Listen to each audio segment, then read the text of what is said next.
পৃথিবীতে সবসময় জিততে হলে মিথ্যা কথাতে এক্সপার্ট হওয়া প্রয়োজন এবং অভিনয় এক্সপার্ট হওয়া প্রয়োজন।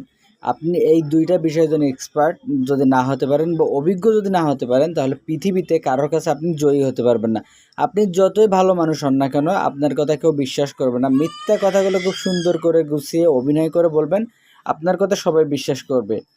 আর যে সত্যি কথা বলবে, সত্যি কথাগুলো সবসময় অগোছালো হয়, সত্যি কথা কেউ বিশ্বাস করবে না। কিন্তু একটা কথা মনে রাখবেন, পৃথিবীর জয়টা সেরা জয় না। আপনি পৃথিবীতে মিথ্যা বলে সবার মন ঠিকই জয় করতেছেন, কিন্তু পরকালে কি করবেন আপনি?